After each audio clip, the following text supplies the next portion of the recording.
नमस्कार दोस्तों, आप सबका हार्दिक स्वागत है अपने YouTube channel video IPS Rathore पर। और इंटरव्यू की इस सीरीज़ के अंदर जो आज हमारे साथ शख्सियत मौजूद है उनका नाम है छोटू सिंह जी बोरवाड़ा। आप वर्तमान में कृषि प्रयोगक के पद पर कार्यरत हैं। तो सबसे पहले हम छोटू सिंह जी का अपने YouTube चैनल पर स्वागत करते हैं। उसके साथ ही इनका परिचय भी हम जान लेते हैं। छोटू सिंह जी, आपका सबसे पहले हमें हमारे दर्शकों को परिचय दीजिए। नमस्कार साथियों, मेरा नाम छोटू सिंह राठौड़ है। गांव बोरवाड़ा है, पंचायत समिति साइला, जिला जालोर है। मैं अभी वर्तमान में राजस्थान सरकार की कृषि विभाग में कृषि पर्यवेक्षक मुख्यालय पोषाणा में कार्यरत हूँ। तो छोटू सिंह जी, जैसे आपने बताया कि आप पोषाणा में कार्यरत हो, तो उससे पहले हम ये जानना चाहेंगे कि आपकी शिक्षा का किस प्रकार से आपने शिक्षा ली है और कहाँ से ली है, उसके बारे में थोड़ा सा और बता दीजिए। हमारा जो शिक्षा का जो स्कूली सफ़र जो स्टार्ट हुआ था, वो हमने 10वीं तक सरस्वती जो स्कूल है साइला में, वहाँ से 10वीं की। इसके बाद जो 12वीं मैंने की थी वो राजकीय उच्च माध्यमिक विद्यालय नवीन भवन सिरोही से की। इसके बाद मैंने जेट का एग्ज़ाम दिया और उसमें मेरा प्रवेश, जेट की जो प्रवेश परीक्षा है उसमें मेरा चयन हुआ और उसमें मैं राजकीय महाविद्यालय समेरपुर जो कृषि एग्रीकल्चर कॉलेज, वहाँ चयन हुआ मेरा और वहाँ से मैंने BSc की। इसके बाद मैंने B.Ed की और इसके बाद में मैंने लाइब्रेरी साइंस में B.Lib और M.Lib की और अब मैं वर्तमान में नेट की तैयारी कर रहा हूँ। तो छोटू सिंह जी, जैसे आपने बताया कि आपने जेट की एग्ज़ाम दी, इसका मतलब आपने एग्रीकल्चर सब्जेक्ट लिया था। जी सर। तो एग्रीकल्चर सब्जेक्ट लेने के पीछे आपका क्या कारण रहा? क्योंकि आज के टाइम में लोग साइंस लेते हैं, मैथ्स लेते हैं, तो एग्रीकल्चर के पीछे आपका ऐसी क्या रीज़न रहा? एग्रीकल्चर जो लेने का जो मेरा मुख्य रीज़न था, इसमें मैंने पूरा बचपन से ही जो एक प्रीवियस एग्रीकल्चर लाइफ में जिया, एग्रीकल्चर जो देखा, तो यहाँ पे जो स्थिति थी वो बड़ी विकट थी। यहाँ पे एग्रीकल्चर के क्षेत्र में हमारे जालोर ज़िले में गिने चुने स्टूडेंट मिलते थे, बहुत ही कम स्टूडेंट थे। तो मेरे मन में हमेशा एक था कि मैं एग्रीकल्चर के क्षेत्र में जाके लोगों के हित के लिए कुछ मैं अच्छा कर पाऊँ।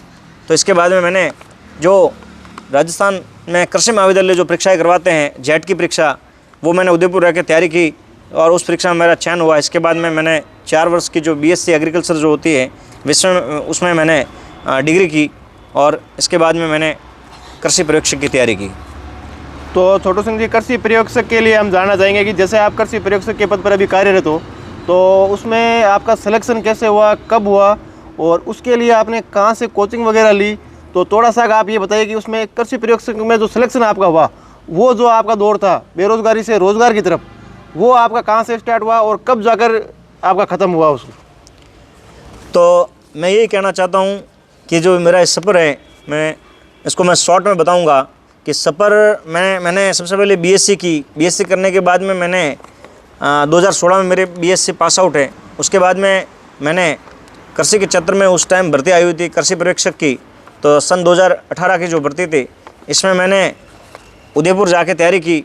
तो उदयपुर में एक अच्छी कोचिंग क्लास है, हाईटेक हल्दर क्लासेज उदयपुर, जिसमें हरिराम कुमार सिंह जी जो हमारे सर थे, वो एग्रीकल्चर में अच्छी तैयारी करवाते हैं। तो वहाँ जाके मैंने तैयारी की। तो वहाँ से मेरे बेसिक कॉन्सेप्ट सब क्लियर हुए और उसमें जो मेरा कोई भाई अगर कृषि पर्यवेक्षक की तैयारी करना चाह रहा है या को कर रहा है, तो उनको मैं यही बताना चाहूँगा कि ये जो सब्जेक्ट हैं कृषि विभाग, इसमें छोटे छोटे फैक्ट्स हैं।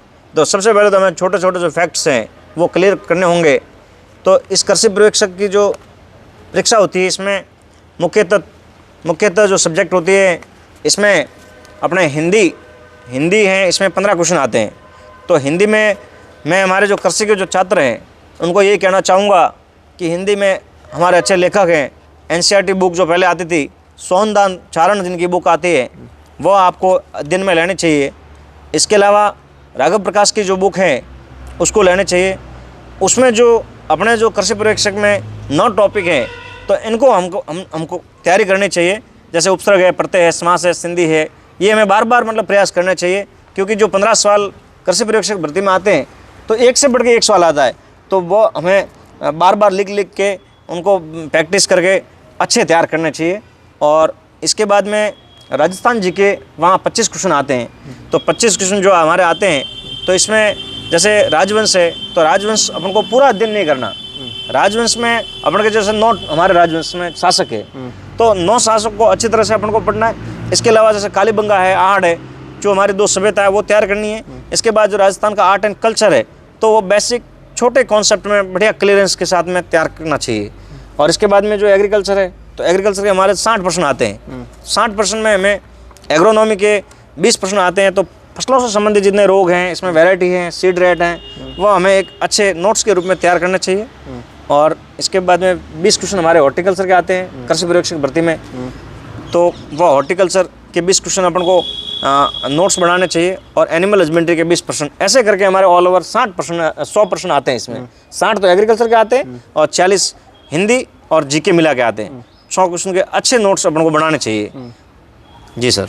तो देखो छोटू सिंह जी ने जो बुक्स बताई है वो वास्तव में बहुत अच्छी है। जैसे कि सोनदान चारण की हिंदी की बुक है, ये राघव प्रकाश की बुक है, तो वो बुक्स ऐसी है कि उन्होंने एक बात बहुत बढ़िया बताई कि जो अपने सिलेबस में लिखे हुए हैं पॉइंट टू पॉइंट आप पढ़ाई करो। जैसे 9 टॉपिक है हिंदी के, तो वो 15 नंबर की हिंदी है तो वो बस 9 ही टॉपिक पढ़ो, 10 टॉपिक नहीं पढ़ना है। वैसे ही राजस्थान जीके के अंदर इन्होंने आपको बता दिया कि कालीबंगा और आड़ ये 2 ही सिलेबस में लिखे हुए, तो अपने को पूरी सभ्यता नहीं पढ़नी है। तो पॉइंट टू पॉइंट पढ़ने का ही सफलता के पीछे इनका राज है। लेकिन छोटू सिंह जी, आपका सिलेक्शन कब हुआ था? और सिलेक्शन हुआ तब आपने कोचिंग होटी उदयपुर से की थी जी। तो आपका सिलेक्शन कब हुआ था और लगभग कब आपकी ज्वाइनिंग हो गई थी?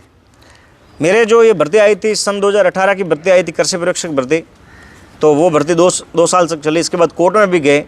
तो मेरा जो ज्वाइनिंग है 31 जुलाई 2020 में हुआ था। तो उस भर्ती में मेरा चयन हुआ और इसके बाद में अब 3.5 साल हो गए हैं कृषि पर्यवेक्षक लगे हुए। 3.5 साल से मैं कृषि विभाग में सेवाएं दे रहा हूँ। तो इसमें जो कृषि की जो मैं बुक बताना भूल गया था, एग्रीकल्चर सार करके जो बुक आती है उसमें हमारे टाइम में 60 में से 56 सवाल उसी बुक में से आए थे। तो हाईटेक हेल्थ क्लासेस के जो क्रिएटर है, फाउंडर है हरे राम कुमार सिंह जी, उनकी एक बुक है, वो सबसे अच्छी बुक है, अच्छे फैक्चुअल है, अच्छे कॉन्सेप्ट हैं। तो हरे राम सर की जो एग्रीकल्चर सार करके बुक है, तो कृषि विद्यार्थियों के लिए एक तो वो हरे राम कुमार सर के जो प्रश्न उत्तर की बुक है, एक वो थ्योरेटिकल है, एक हमारे नेमराज सुंडा जो एग्रीकल्चर के अच्छे लेखक है। ये 3-4 बुक अगर पढ़ ले तो कृषि पर्यवेक्षक के अंदर अपना आराम से चयन ले सकते हैं। मेरे जो तैयारी करने वाले साथियों को मैं ये बताना चाहूँगा। तो छोटू सिंह जी, सिलेक्शन में कोचिंग का कितना रोल है? कोई आदमी, किसी जो व्यक्ति है वो छात्र जो तैयारी कर रहा है एग्रीकल्चर सुपरवाइजर की या कोई भी अदर एग्जाम की, तो कोचिंग का कितना महत्वपूर्ण रोल रहता है उसके अंदर? अगर कोचिंग की बात की जाए तो अभी फिलहाल जो कर्मचारी चयन बोर्ड जो वर्तमान में जो पेपर बनाता है, पहले सुपरवाइजर का पेपर है या अन्य भर्तियाँ थी, इसमें पहले जो पेपर बनाते थे वो यूनिवर्सिटियाँ वगैरह बनाते थे, उनका कोई इतना अच्छा लेवल नहीं था। तो वो अपन सेल्फ स्टडी के माध्यम से भी उसको हम कर लेते थे। लेकिन अभी जो वर्तमान में जितने भी जी पेपर के स्टैंडर्ड है वो थोड़े हाई लेवल के हैं। तो इसलिए हमें कॉन्सेप्ट वगैरह क्लियर करने के लिए मेरे हिसाब से आपको कोचिंग लेनी चाहिए। कोचिंग कोई बार बार नहीं लेनी, भले आप कोई यूट्यूब चैनल में कोई अपन प्लेटफॉर्म खरीद ले, वहाँ से भी परचेज करके भी पढ़ सकते हैं। लेकिन एक बार अपन को लेनी चाहिए ताकि प्रश्न कहाँ से आते हैं उसका अपन को अच्छी तरह से पता लगे। इसके बाद में अपन सेल्फ स्टडी करके हम कोई भी भर्ती में निकाल सकते हैं। छोटू सिंह जी, किसी भी जो छात्र होता है उसके सिलेक्शन में उसके माता पिता का तो अहम रोल होता ही है।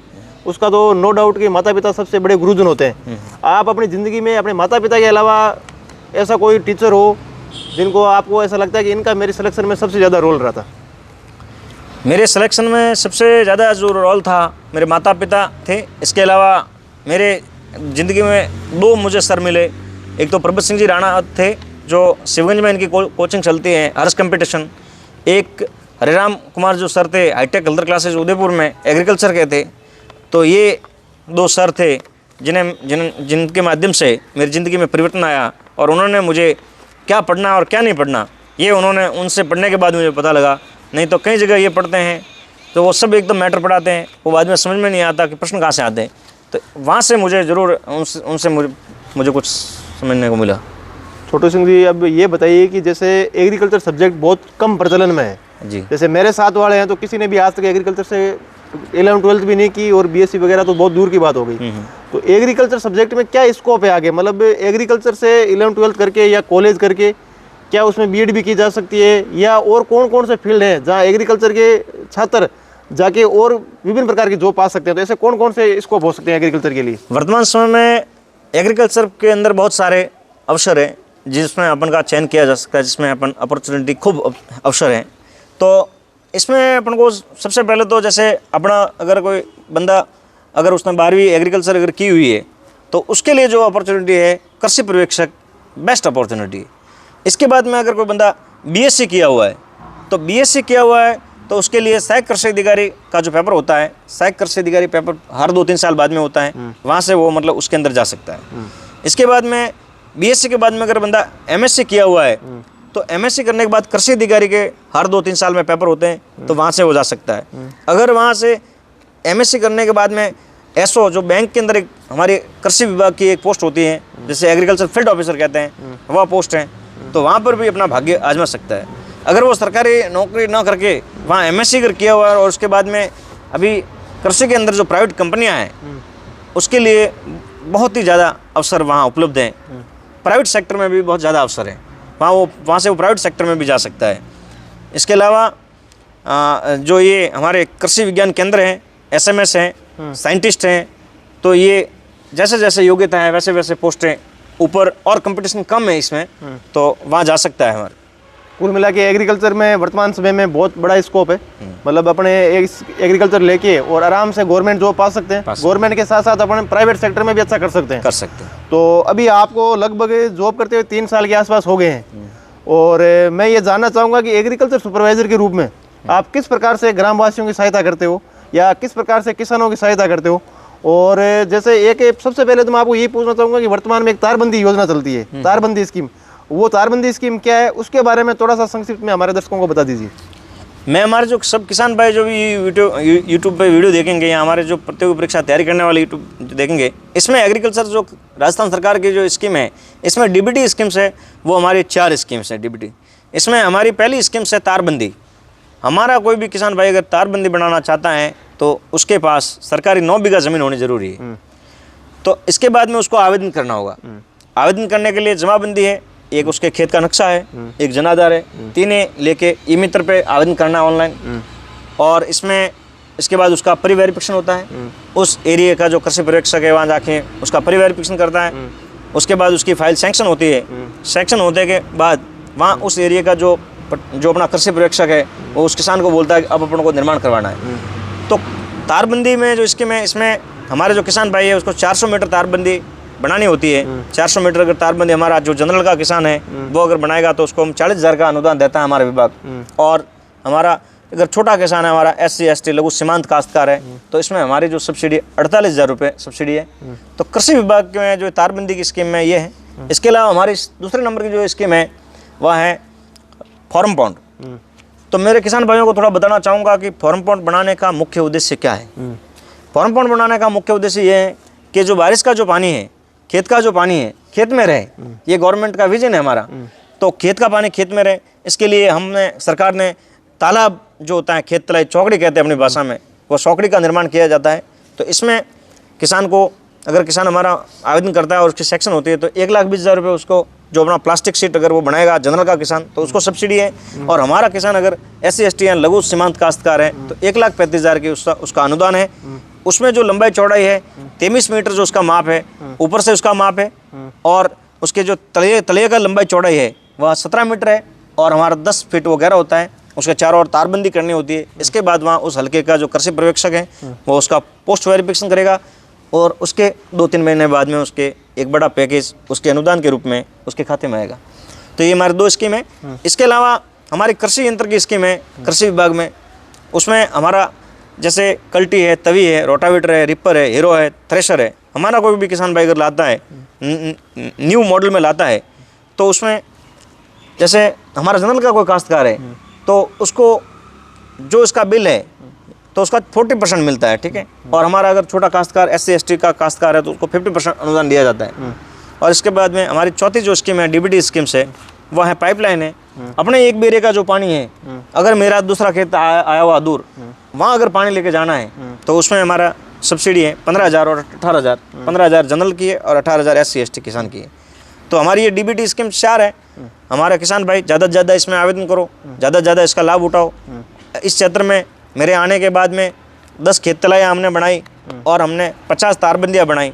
तो ज़रूर पहले कोई काम यहाँ हुआ नहीं था, अब हम काम करने का प्रयास कर रहे हैं। तो छोटू सिंह जी, जैसे आपने बताया कि इतनी आपने खेतलाई बनवाई, तारबंदी आपने करवाई, ये काम करने के बाद, ये क्योंकि फील्ड से जुड़ा हुआ काम है और आम पब्लिक को आप डायरेक्ट फ़ायदा पहुंचा रहे हो, तो ये काम करने के बाद आपको कैसी आपको संतुष्टि मिलती है, किस प्रकार की आपको फीलिंग आती है, थोड़ा सा उसके बारे में आप बताइए। देखो, ये बात है कि अगर अपन डायरेक्ट किसान को फ़ायदा पहुंचा रहे हैं तो इसमें निश्चित तौर पे ये है कि किसान को अपन निश्चित डायरेक्ट सीधा फ़ायदा दे रहे हैं, तो उसमें किसान को आर्थिक लाभ मिल रहा है और उसको उस जो चीज़ जो ला रहा है उसमें भी उसको अनुदान मिल रहा है, तो निश्चित तौर पे उसको काफ़ी उसके फ़ायदा मिल रहा है। तो मैं तो ये कहना चाहूँगा, अगर हमारी वजह से किसी की लाइफ में अगर परिवर्तन आ रहा है, यहाँ किसी किसान को फ़ायदा मिल रहा है, तो ये जो सेवा करने का मौका मिला, बाकी इस ये सुखद पल है। ऐसा सेवा हर किसी भाई लोग या हर किसी कृषि पर्यवेक्षक को मिलना चाहिए। और जो फ़ायदा, अगर जिस पोस्ट पे अगर कोई कृषि पर्यवेक्षक बैठा है तो हमारे किसान भाइयों को ज़्यादा से ज़्यादा फ़ायदा पहुंचाना चाहिए और स्कीम से अवेयरनेस कराना चाहिए, जागरूक करना चाहिए। तो दोस्तों, मेरे को छोटू सिंह जी से बात करके ये महसूस हुआ कि जो एग्रीकल्चर सब्जेक्ट है, जो आज अपन बहुत कम संख्या में जो एग्रीकल्चर पढ़ाई करते हैं लोग 11वीं-12वीं में या कॉलेज में, तो फील्ड की जॉब है और आप अपने मन को, आम जनता की अगर सेवा करके मन को संतुष्टि प्राप्त करना चाहते हो तो आपको ज़्यादा से ज़्यादा एग्रीकल्चर सब्जेक्ट लेना चाहिए, इसकी तैयारी भी करनी चाहिए। और अंतिम में शब्द के रूप में अगर आप छोटू सिंह जी कुछ कहना चाहो हमारे दर्शकों को तो कहो। मैं जो ये अपने IPS यूट्यूब जो चैनल है, इस प्लेटफॉर्म पे आपने मुझे आमंत्रित किया, तो इसके लिए आपको मैं सबसे पहले तो बहुत बहुत धन्यवाद देता हूँ। और मेरे जो साथी हैं, प्रतियोगी परीक्षाओं की तैयारी करने वाले हैं, हमारे सर, दिन रात ये आप वीडियो लगे हुए, दिन रात मेरे किसानों के लिए आप भी काम करते हैं, इनको देख के हमें भी मोटिवेशन मिल रहा है, तो वाकई अच्छा कार्य कर रहे हैं। और आप इनके जो चैनल है IPS राठौड़ यूट्यूब चैनल है, इसको आप सब्सक्राइब करिए, लाइक करिए और इन चैनल से जुड़िए। और जो गवर्नमेंट की स्कीम्स आ रहे हैं, हम आने वाले समय में यूट्यूब चैनल पर डालते रहेंगे और किसानों को अधिक से अधिक फ़ायदा मिले। तो धन्यवाद साथियों, ये था अपना वीडियो और आपको जल्दी मिलेंगे नेक्स्ट वीडियो के अंदर। धन्यवाद।